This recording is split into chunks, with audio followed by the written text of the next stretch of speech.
Olá, graça, paz e misericórdia da parte daquele que vive e reina pelo século dos séculos. É um prazer estar te recebendo aqui no canal Academia Preterista de Estudos para mais uma abençoada reflexão das questões relacionadas à escatologia bíblica já realizada. Pois é, o intuito do nosso trabalho é completamente apresentar razões pelas quais a escatologia bíblica seja de fato já consumada no primeiro século da era cristã. Na ocasião, estaremos reagindo a um vídeo de um rabino, o rabino Yosef Baruch. É um homem bem conhecido aqui nas redes sociais, né? Um estudioso da Bíblia e da tradição judaica, conhecido por suas aulas e ensinamentos sobre a cultura judaica e suas conexões com as escrituras e profecias. Então, eles traz sempre conteúdo dentro dessa natureza escatológica das escrituras, apontando essas questões da escatologia bíblica sempre para o futuro. Na ocasião, estaremos tratando da questão bíblica dos últimos dias. Na concepção do Rabino Yosef, os últimos dias está cumprindo-se em nosso tempo.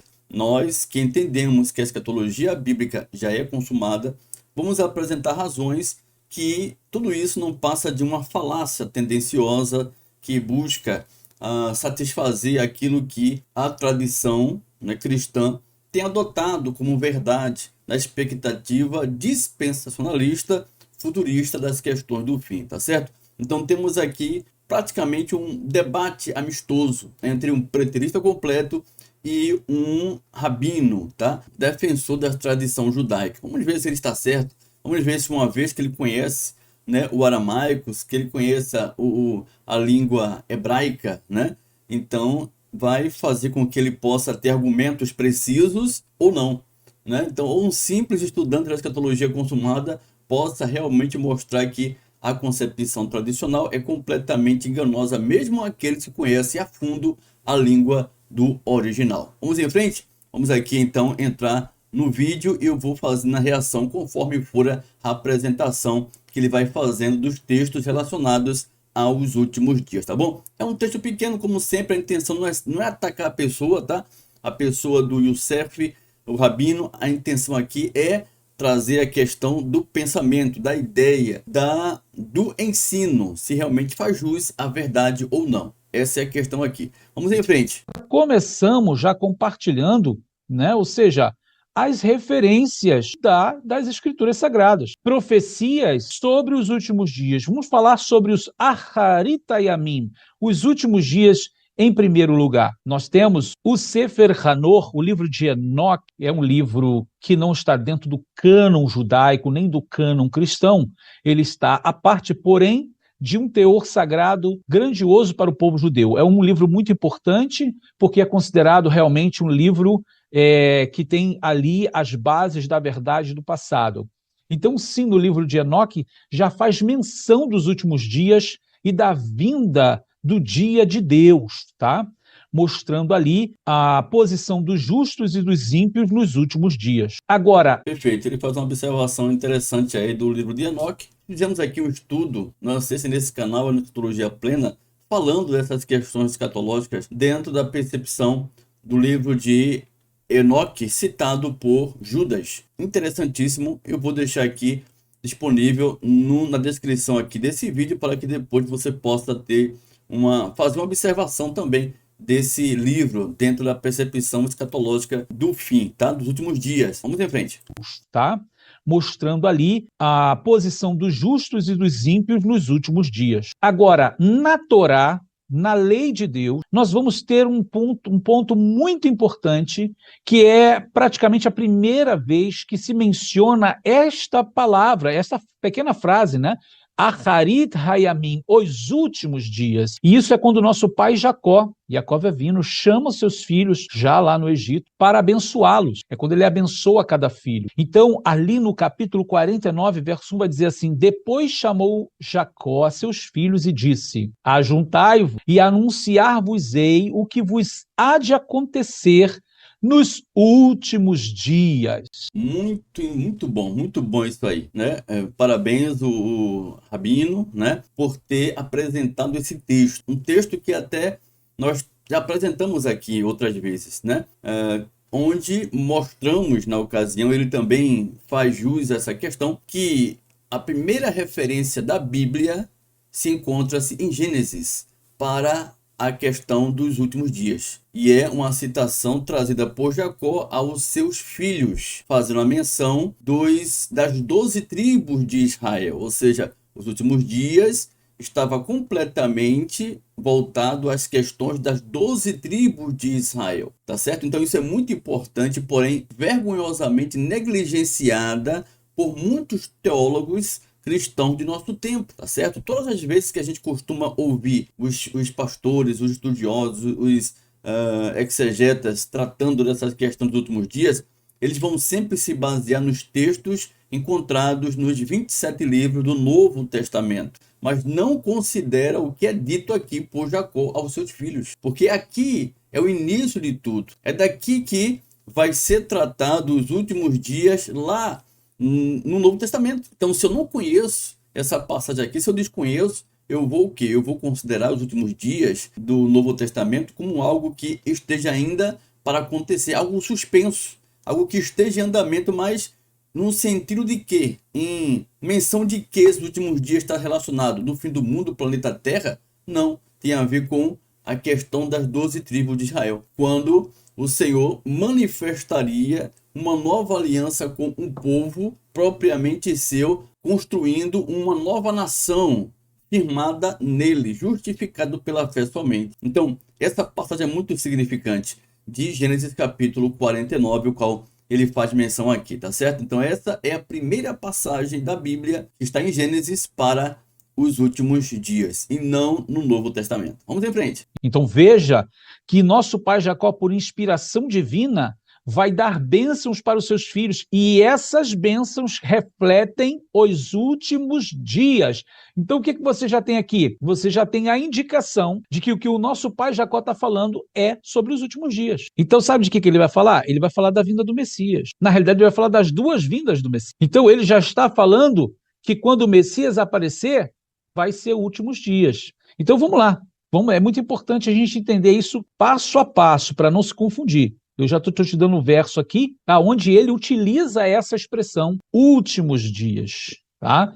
E quando a gente avança, a gente vai ter na própria Torá ainda, agora no livro de Deuteronômio e também de Números, nós vamos ter Moisés falando sobre os últimos dias. Veja o que está escrito em Deuteronômio capítulo 4, verso 30. Quando estiverdes em angústia e todas estas coisas te alcançarem, então, nos últimos dias, voltarás para Adonai teu Deus e ouvirás a sua voz. Veja que ele também utiliza a frase Acharit Hayamim. Também no livro de Deuteronômio 31, 29. Porque eu sei que depois da minha morte, isso é Moisés falando, certamente vos corrompereis e vos desviareis do caminho que vos ordenei. Então este mal vos alcançará nos últimos dias. Atenção agora aqui, hein? Que é muito importante a gente considerar que ele está agora apresentando mais textos dentro da Torá, do Pentateuco, da Lei de Moisés, onde é tratado a questão dos últimos dias. Todas elas relacionadas a quem? A quê? A nação das 12 tribos. Um em especial, esse o qual ele faz a citação de Deuteronômio, onde o servo de Deus, Moisés, apresenta razões pelas quais Israel iria sofrer uma grande punição devido eles fazerem o que era mal aos olhos do Senhor, quebrando assim a aliança. Porque eu sei, vai dizer no verso 29 do capítulo 31 de Deuteronômio, que depois da minha morte, certamente vos corrompereis e vos desviareis do caminho que vos ordenei. Olha só. Então, este mal, o mal da aliança, né? As maldições da lei, vos sobrevirá nos últimos dias. Tá vendo? Que tem a ver com o fim da antiga aliança, o fim da Israel das 12 tribos, tem a ver com essa questão dos últimos dias. É isso.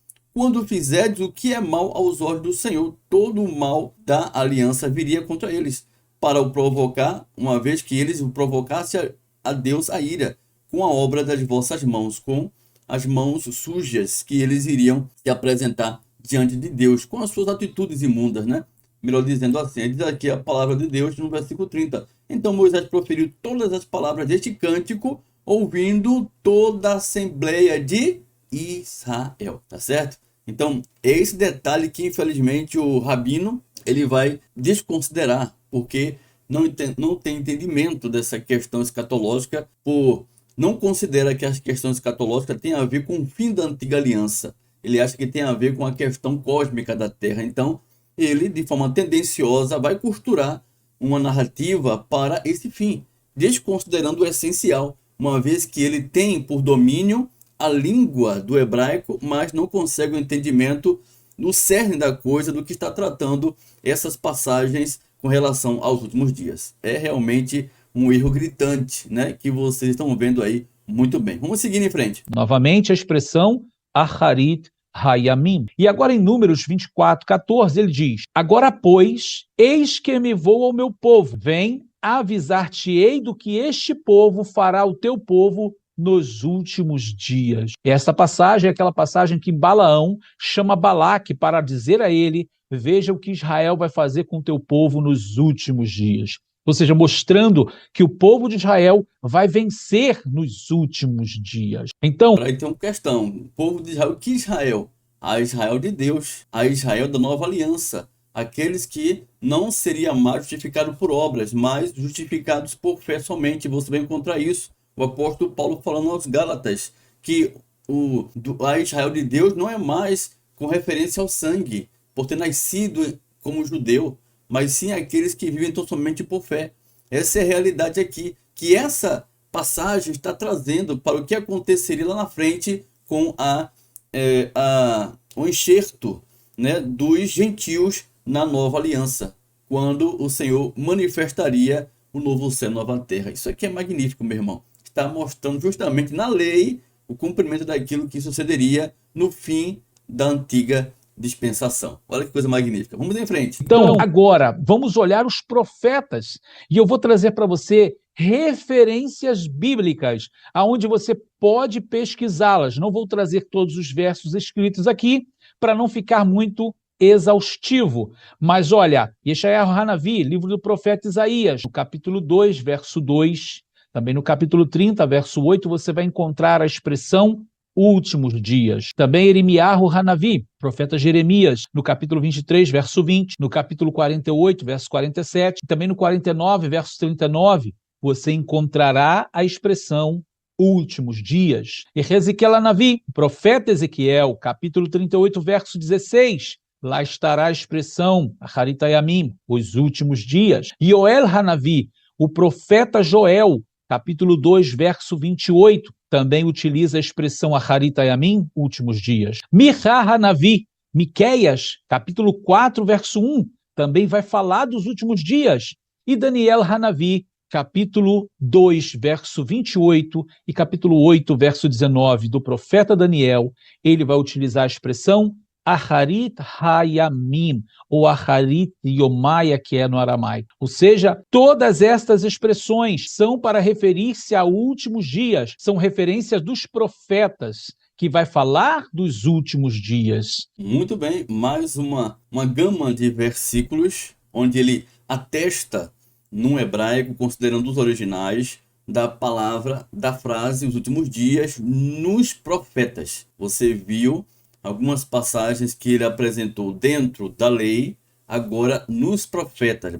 Vai juntando esses argumentos aí, porque esses argumentos vão nos levar a tudo que nós precisamos para mostrar que realmente tudo isso já se cumpriu no primeiro século. Vejam bem, todas as referências da lei e todas as referências encontradas nos profetas com referência aos últimos dias, relacionado a quê? Ao fim da antiga dispensação, pela a destruição da Israel das 12 tribos. Leve em consideração que é dito por Moisés, uma vez que ele morresse, eles iriam praticar iniquidade, aquele povo, e todo o mal da lei viria contra eles. Então, os últimos dias tinha a ver com a remoção do velho céu e velha terra, que tem a ver com a Israel nacional, para o estabelecimento do novo céu e nova terra, que tem a ver com a nova Israel de Deus, aqueles que são constituídos, a Israel constituída tão somente pelos da fé, pelos justificados por fé somente, tá certo? Essa é a realidade aqui.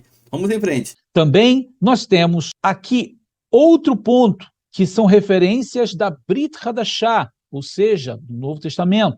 Nós temos Maassei Shlichim, Atos dos Apóstolos, capítulo 2, verso 17, onde menciona o livro do profeta Joel, falando dos últimos dias. Também Timóteos Aleph, ou seja, 1 Timóteo, capítulo 4, verso 1, ele utiliza a expressão últimos dias.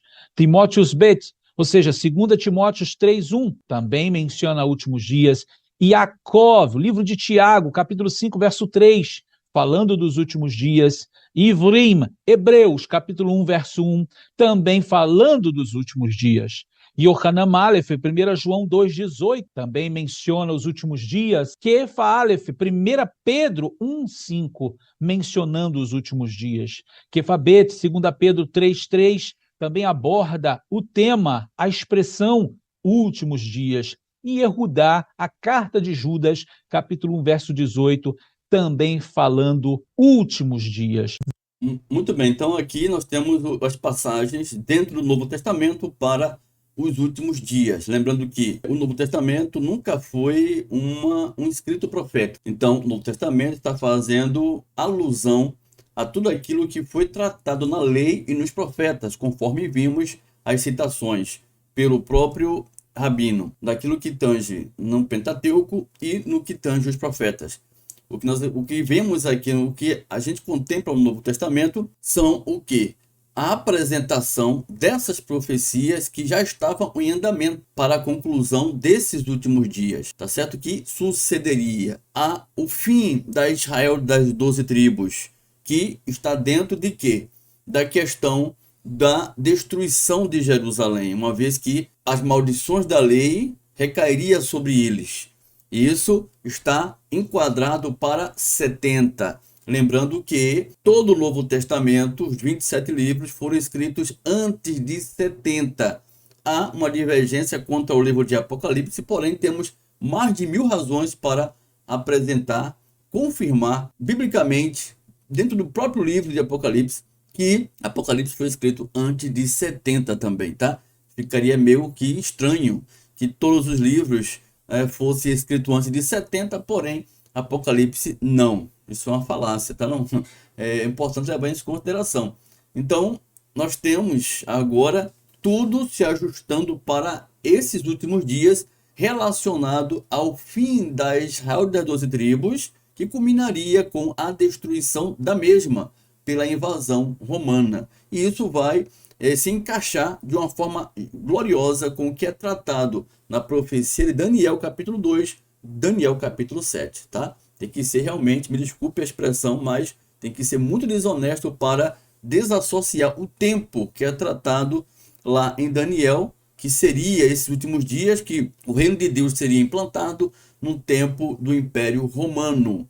E já que não temos Império Romano em nossos dias e nem pode existir no futuro, então não podemos considerar que os últimos dias esteja em andamento no nosso presente e nem que ainda estará em andamento para um fim que ainda supostamente acontecerá, tá certo? Então isso é muito importante levar em consideração, uma vez que o Novo Testamento é o apanhado daquilo que é dito na lei dos profetas, as sombras. E aqui, uma vez que Cristo já tinha vindo em cena, já tinha sido morto no Calvário, eles vão estar relatando essas questões dos últimos dias que estava para suceder, apontando para aquilo que tange o fim da antiga aliança, que tinha a ver com a destruição do templo, tá? Isso é muito bem apresentável ao longo do Novo Testamento. Olha só. Veja, queridos, que nós estamos trazendo para vocês a expressão Aharit Hayamim em hebraico, em aramaico é Aharit Yomaya, últimos dias. Agora, saber então se o que eu estou vivendo agora é o último dia. Então vamos lá as características, o que cada verso que nós falamos aqui vai falar de eventos, vai falar de coisas, e nós precisamos saber que coisas são essas para saber se a gente estamos nos últimos dias ou não, se estamos vivendo Aharit Hayamim ou não, né? Então vamos lá.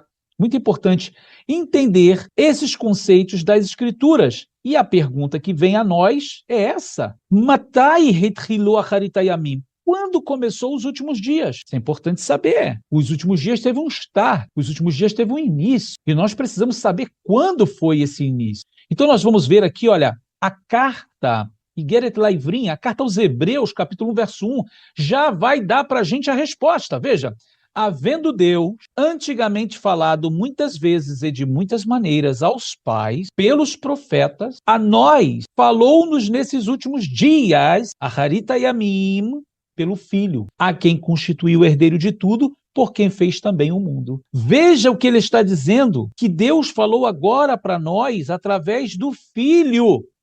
Não, já começa a distorção. O texto não está dizendo que o Filho, ele falou a nós, cristãos do século XXI. Não, não falou a mim nem a você.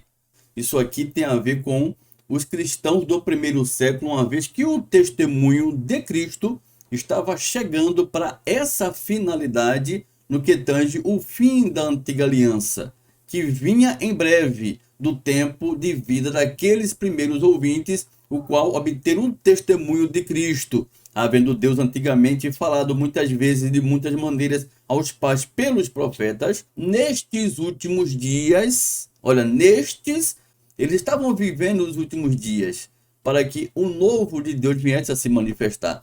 O pronome aí, é importante considerar que o pronome nestes é um pronome demonstrativo utilizado para indicar algo que está próximo da pessoa que fala. Se a carta chega para aqueles irmãos dizendo, nestes últimos dias a nós nos falou pelo Filho, então eu tenho que considerar que a carta, o autor da carta, embora haja divergência quanto quem foi o autor da carta aos Hebreus, eu entendo que tenha sido o apóstolo Paulo, tá?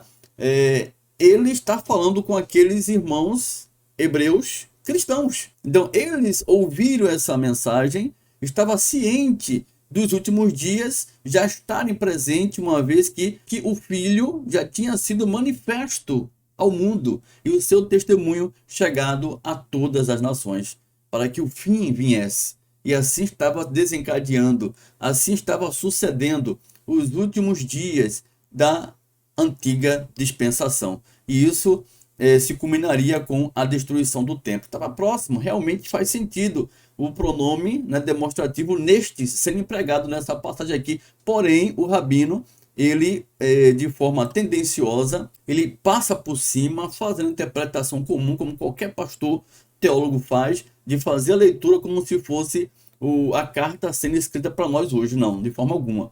Embora as escrituras nos sirvam, porém nós não podemos desconsiderar que os propósitos escatológicos estavam dentro de um tempo já definido. Não pode estar além do tempo cujo qual estava determinado. Tinha a ver com a Israel das 12 tribos, meu irmão, o qual não existe mais. É por isso que em Mateus 24:34, Jesus falou que todas essas coisas seriam manifestas dentro do tempo da sua geração, que não poderia passar. Lembrando que o discurso de Mateus 24, Marcos 13 e Lucas 21 tinha a ver com a destruição do templo. O centro do discurso escatológico de Mateus 24, Marcos 13 e Lucas 21, que também verberiza com as questões de Apocalipse, tinha a ver com a destruição do templo, dentro do tempo determinado, da sua geração, que não poderia passar. Por isso que o texto é claro. Nesses últimos dias, a nós nos falou pelo Filho, né? O testemunho de Cristo chegou até eles. E por quê? Porque o fim estava dentro daquele tempo que viria de acontecer e aconteceu, tá certo? Então, não é a nós hoje que o Filho tem falado com relação às questões dos últimos dias. Isso é importante considerar. Vamos lá. Constituiu o herdeiro de tudo, por quem fez também o mundo. Veja o que ele está dizendo, que Deus falou agora para nós através do Filho, nesses últimos dias. Isso mostra que o Messias, quando chegou aqui, no século I, já era considerado últimos dias. Ali começam os últimos dias. E isso está em plena harmonia com o que o nosso pai Jacó falou lá em Gênesis. Jacó Avinu, ao mencionar o nosso patriarca Judá, ele dá a bênção sobre ele e profetiza sobre ele a vinda do Messias. Eu quero que você acompanhe esse estudo, porque você vai ver as referências aqui. Isso não é um achismo meu, não. E, na realidade, eu não trabalho com achismos. A gente vai estar sempre trabalhando com referências, tá? Sempre olhando para as Escrituras. Veja o que está escrito também em Atos, capítulo 2, verso 17. Mas isto é o que foi dito pelo profeta Joel, e no Aharita Yamim, ou seja, nos últimos dias, Acontecerá, diz Deus, que do meu espírito derramarei sobre toda a carne. Eu coloquei aqui embaixo para vocês a referência de Joel. E há de ser que depois derramarei do meu espírito sobre toda a carne, vossos filhos e vossas filhas profetizarão, vossos velhos terão sonhos, vossos jovens terão visões, também sobre os servos e sobre as servas naqueles dias derramarei do meu espírito, o sol se converterá em trevas, a lua em sangue, antes que venha o grande e terrível dia do Senhor. Antes que venha o grande e terrível dia do Senhor. Isso aqui é falando já do final, não é últimos dias, ok? Ainda nós vemos agora a referência de Bereshit, de Gênesis. Muito bem, então, olha só. Ele dá aquela passagem de Atos significante da manifestação do Espírito no dia de Pentecostes, fazendo valer a profecia de Joel quanto aos últimos dias, né? Então, tudo dentro do tempo exato, considerando tudo que é dito na lei dos profetas, onde no momento do quarto animal, a quarta besta, dos pés da estátua, o quinto reino seria implantado. Então, o Espírito Santo se manifesta, se conclui o que é dito em Joel. O Espírito Santo, ele é manifesto à igreja na ocasião. Pela questão dos últimos dias, Jesus já tinha sido manifesto, morto, ressuscitado. Então, tudo estava desencadeando para o fim. Não pode estar em nosso tempo. Tem que estar no primeiro século, meus queridos. Entende? Essa é a realidade que não pode ser ignorada, por mais que a tradição queira de toda forma botar embaixo do tapete essa verdade, mas não dá mais para manter as pessoas desinformadas mais, porque a verdade está claro. Como é que pode o Espírito ter sido manifesto no primeiro século, Jesus se apresentar no primeiro século como cumprimento do que tange o que é dito por Jacó, seus 12 filhos, apontando para os últimos dias, é a vinda de Jesus no primeiro século, né? O Senhor Jesus começa a trabalhar essa mensagem de exortação quanto aos últimos dias. O reino de Deus é chegado, né? O reino está próximo. Então tudo estava realmente para aquele tempo. Não pode estar para 2000 anos depois. Como é que temos mais de 2000 anos na história e nada do que deveria acontecer não aconteceu ainda? Por quê? Porque as escrituras não se cumpriram de fato, ou é porque a tradição tem errados, ignorado pontos importantes quanto a essas questões de tempo. Então vamos aqui à conclusão da fala dele quanto a esses últimos dias. Olha só. Capítulo 49, verso do 8 ao 12. Nosso pai Jacó abençoando Judá, seu filho. Então ele vai dizer, no verso 8, a gente vai saltar para o 9, Judá é um leãozinho, da presa subiste, filho meu. Encurva-se e deita-se como um leão, e como um leão velho, quem o despertará? É daqui, se você não sabe, que sai a expressão leão de Judá. É desse verso. Verso 10. O verso 10 diz, o cetro não se arredará de Judá. Isso mostrando que a realeza, o governo, seria com a tribo de Judá. Nem o legislador dentre seus pés. Ainda mostrando que a liderança seria com a tribo de Judá. Até que venha Shiló. E quem é Shiló? Shiló é o Mashiach, é o Messias. E aí ele continua e diz, e a ele... Quem? Shiló. Se congregarão os povos. Você conseguiu perceber que ele está falando que da tribo de Judá vai vir Shiló, vai vir aquele a quem se congregarão os povos? Mas ele continua, verso 11. Ele amarrará o seu jumentinho à vide. O que isso te faz lembrar? Zacarias 9:9. Alegra-te, ó filha de Jerusalém, rejubila, ó filha de Sião, porque o teu rei vem a ti, pobre, justo e salvador, montado sobre o jumentinho, filho de uma jumenta. Olha o que diz o verso 11. Ele amarrará o seu jumentinho à vide e o filho da jumenta à cepa mais excelente. Lavará sua roupa no vinho, seria talvez uma alusão ao sangue, e sua capa em sangue de uvas. Seus olhos serão vermelhos de vinho, seus dentes brancos de leite. Então, veja que nosso pai Jacó, quando menciona logo o primeiro versículo desse capítulo 49, ele vai dizer, vem meus filhos, porque eu vou anunciar a vocês o que vai acontecer nos últimos dias, no Acharit Hayamim. E logo ele menciona a bênção sobre o Messias, mostrando que o Messias viria e a sua vinda marcaria o quê? Os últimos dias. Maravilha. Então isso aqui, podemos aplaudir a sua apresentação magnífica, da sua consideração desse texto que é ignorado por muitos teólogos, tá? Até aí tudo bem, realmente. O texto de Gênesis capítulo 49, no versículo 10 ao 11, onde ele vem tratando a questão do reinado do Senhor Jesus, o reinado messiânico, né? Onde todos viriam obedecê-lo, os povos se inclinariam, né, diante da sua autoridade gloriosa, Antes disso, era a sua segunda vinda, a sua manifestação gloriosa em poder. Antes disso, ele seria crucificado. Aí tem aquela questão que é tratada na profecia, né? E atado ele ao seu jumentinho, a vide, e o filho da sua jumenta, a videira selecta, aquela questão que a gente conhece muito bem. Então, é a questão, aí o texto está falando do primeiro momento que Jesus surge até a sua crucificação, e também o texto fala quanto à sua vinda em poder e grande glória, estabelecendo o reino eterno, tá certo? Isso aconteceria quando? No fim da antiga aliança, e não no fim do planeta Terra, que é a expectativa que todo cristão da tradição, oriundo da tradição religiosa, costuma aguardar, esperar, achando que a profecia, achando que a lei e os profetas ainda estão em andamento de cumprimento, tá certo? Essa é o erro gritante que eles costumam sustentar em suas teorias no que tange às questões escatológicas do fim. Vamos lá, olha só, para concluir. Ora, queridos, nós estamos aqui agora, esse ano corrente, nós estamos no calendário gregoriano 2024. Isso significa que são 2024 anos desde o Messias, marcado de maneira mais corrente, mais geral. 2024 anos depois de Cristo, ou seja, depois na Era Comum, depois do Messias, e são 2024 anos de últimos dias. Então, veja que coisa interessante, nos últimos dias não está começando agora, não começou há 1 ano, há 10 anos, há 2000 anos atrás, começaram os últimos dias. Então, olha só, 2000 anos já se passaram de últimos dias. Não faz sentido algum, abençoado, né? O Rabino Youssef aí. Então, isso aqui, meu irmão, mostra que há uma necessidade gritante de que as pessoas possam rever os seus conceitos de fé. Isso aí que ele tratou agora é insustentável, não faz menção da verdade em canto algum, tá? Uma vez que a lei dos profetas tinha um prazo para se concluir. Não podemos sustentar a ideia que ainda haja profecias em cumprimento. Os últimos dias tinham a ver com o fim da Israel das 12 tribos.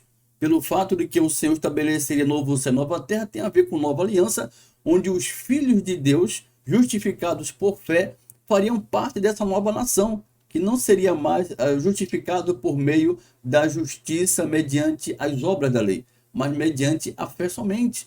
É por isso que a lei é a sombra dos bens vindouros, daquilo que é tratado no Novo Testamento. Lembrando que o que Moisés falou realmente se cumpre com relação à destruição de Israel pelos os romanos, no que tange as maldições da lei. Se você vai para Deuteronômio, no capítulo 28, olha só, Deuteronômio, capítulo 28, é importante a gente fazer essa leitura aqui. Vou fazer a leitura com você, Deuteronômio, capítulo 28, no versículo 49. O que é que temos aqui como maldição da lei? Que eles sofreriam uma vez que Moisés morresse, e todo o mal da aliança viria contra ele. O que é que diz aqui a palavra? O Senhor levantará contra ti, de longe da extremidade da terra, uma nação que voa como a águia, nação cuja língua não entenderás, nação de rosto feroz, que não respeitará o velho, nem se compadecerá do moço. É isso, meu querido. Isso aqui que sucederia com Israel, uma vez que eles desobedecessem, tá bom? No versículo 52, e te sitiará em todas as tuas portas, até que em toda a tua terra venham a cair os teus altos e fortes muros, em que confiavas. Sim, te sitiará em todas as tuas portas, em toda a tua terra, que o Senhor teu Deus te deu. Olha mais, no versículo 53, e num cerco e num aperto com que os teus inimigos te apertarão, comerás o fruto do teu ventre, a carne de teus filhos e de tuas filhas, que o Senhor teu Deus te houver dado. Maldição da lei que se conclui de fato na invasão judaico-romana que aconteceu em 70. Você vai ler Flávio José, encontra o relato pela qual aconteceu isso aqui na íntegra, literalmente falando, tá certo? Lembrando que lá em Levítico, capítulo 26 também relatos quanto às questões da maldição da lei. Você tem aqui o versículo 27 de Levítico 26, assim, Levítico 26, 27. Se nem ainda com isto me ouvirdes, mas continuares a andar contrariamente para comigo, também eu te andarei contrariamente para convosco com furor, e vos castigarei 7 vezes mais por causa dos vossos pecados, e comereis a carne de vossos filhos e a carne de vossas filhas. O castigo em número de 7 é uma prerrogativa das maldições da lei da antiga aliança. É o que a gente encontra no que tange os 7 selos, as 7 taças e as 7 trombetas. São os castigos em número de 7 que recairia contra Jerusalém pelo fato deles terem abandonado a aliança que eles tinham com Deus. Entende? Você vai ler lá em Mateus capítulo 23, o Senhor vindo com toda a fúria, dirigindo-se àqueles religiosos que o fim estava próximo para se concluir contra eles. Jerusalém, Jerusalém que mata os profetas. Puxa vida, meu querido Rabino. Temos que repensar essas questões aí. Você pulou muita coisa que deveria ser mais aproveitado, né? E, infelizmente, eles fazem isso. Por conta de serem pessoas tendenciosas quanto a essa questão do fim, eles desrespeitam aquilo que seja a verdade do que tange as questões do fim. Então, o castigo em número de 7, desencadeando sobre o povo de Israel em 70, dentro do prazo de 3 anos e meio, que levou ao fim de Israel, de Jerusalém, é o cumprimento daquilo que tange os últimos dias. Os últimos dias se conclui ali, tá? Desde o momento em que Jesus aparece no cenário diante dos judeus, até o momento da queda de Jerusalém. Se conclui com o fim da mesma, pois era assim que está dito na questão que encontra-se na lei e nos profetas. Entende? E isso a gente pode levar em consideração o que é tratado pelo apóstolo Pedro em 2 Pedro capítulo 3, no versículo 3 ao 14. Toda aquela narrativa que a gente encontra lá tem a ver com esses últimos dias relacionado ao fim da Israel da antiga aliança. É tão interessante que quando a gente vai ler o discurso, a gente percebe que também é empregado por Pedro a questão temporal daqueles que ali estavam, né? Que deve ser considerado na fala de Pedro, que aqueles irmãos que ali estavam deveriam estar aguardando, né, diligentemente quanto a esse dia, a manifestação do Senhor, mostrando que não seria algo que aconteceria 2000 anos depois. Ele diz: pelo que, amados, como estáis aguardando estas coisas, ele vai dizer, procurai diligentemente que por eles sejais achados imaculados, irrepreensíveis e em paz. Procurai ser encontrado diante de Deus irrepreensivelmente, em paz, né? Então, era algo que acontecia no tempo de vida daqueles irmãos. Da mesma forma que Paulo apresenta muitas questões escatológicas que ainda sucederiam no tempo de vida daqueles seus ouvintes. Nós, os vivos, os que ficarmos, pelo amor de Deus, meus irmãos, tem que levar em consideração que realmente tinha a ver com a questão da queda de Jerusalém, por estar tratando do fim da antiga aliança. Os últimos dias está relacionado ao fim do antigo pacto, ao fim da Israel das 12 tribos, pelo fato de eles terem quebrado a aliança, e o estabelecimento da nova aliança, onde os gentios, unidos com os cristãos judeus pela fé, fazem parte de uma nova comunidade, o qual glorifica ao Senhor pelos séculos dos séculos, tá certo? Para finalizar, a gente vai ler aquele texto magnífico que não podemos deixar de citá-lo, que é a cereja do bolo na ocasião de Lucas, capítulo 21, no versículo 20 a 22, mas quando vide Jerusalém cercada de exércitos, sabei então que é chegada a sua desolação. Então, os que estiverem na Judéia, levem em consideração o que é dito lá na maldição da lei. Lembra-se? Quando viria uma nação, né, com um ímpeto de uma águia, né, feroz, uma nação feroz de rosto, que não iria apiedar nem do moço nem do velho. É o que aconteceu no cerco de Jerusalém. Você vai ler Flávio José, está nítido, né? Então, os que estiverem na Judéia fujam para os montes, os que estiverem dentro da cidade saiam, e os que estiverem nos campos não entrem nela. Nela onde? Jerusalém. Por quê? Porque dia de vingança são estes, para que se cumpra o quê? Todas as coisas que estão escritas. Todas as coisas que estão escritas na lei e nos profetas se cumpriram quando? Quando Jerusalém caiu na guerra judaico-romana, isso em 70, conforme tinha proferido na lei e nos profetas. Então, sustentar a ideia de os últimos dias de mais de 2000 anos é algo bizarro, absurdo, que não cabe nas escrituras tal declaração. Essa declaração, ainda que seja feito com muito esmero, né?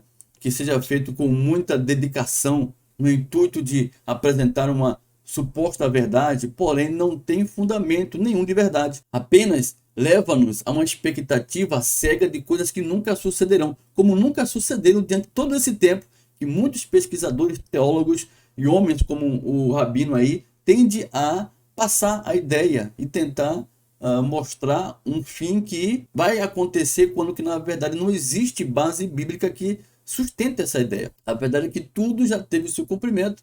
Hoje estamos desfrutando daquilo que era uma promessa para a igreja, uma vez que elas estavam aguardando todo esse fim suceder. E aconteceu no tempo exato como deveria acontecer. Então, está aí nesse amistoso debate aqui, né, onde a gente trouxe o argumento do Rabino Youssef e o argumento de um preterista completo, né, de uma forma respeitosa, tá, o qual você pode analisar e ver se a razão pela qual nós devamos seguir a orientação que nós trouxemos aqui, segundo o preterismo completo, ou se você vai continuar seguindo as orientações da tradição religiosa, porque o rabino aí também segue o mesmo curso, uma expectativa de coisas que nunca sucederão. Porque para que ainda profecias se cumpram, para que Gênesis capítulo 49 venha a se cumprir, ou aquilo que tange os profetas venham a se cumprir ainda, é necessário apresentar razões para que as leis profetas possam se cumprir ainda como um segundo estágio, né? Porque o que foi dito por Jesus aqui não tenha cabimento para o que foi o fim, né? Então vai ter que fazer um malabarismo aí para apresentar razões para dizer que Jesus errou quanto a essa sua declaração. Lembrando que Jesus, dizendo isso, respeita o tempo de Daniel 2, Daniel 7. E isso não vai ser possível a qualquer um que venha defender cumprimento profético para depois do primeiro século. Está aí a nossa apresentação, espero que você tenha gostado. E qualquer coisa que você tenha num sentido de divergir ou apresentar razões para outro tipo de pensamento, de forma respeitosa, deixe no comentário que eu responderei a todos. Um forte abraço e até a próxima oportunidade, querendo Deus, em nome de Jesus. Graça e paz. Graças, porém, a Deus que, em Cristo, sempre nos conduz em triunfo e, por meio de nós, manifesta em todo lugar a fragrância do seu conhecimento. Porque nós somos para com Deus o bom perfume de Cristo, tanto nos que são salvos como nos que se perdem. Porque nós não estamos, como tantos outros, mercadejando a palavra de Deus. Antes, em Cristo é que falamos na presença de Deus, com sinceridade e da parte do próprio Deus.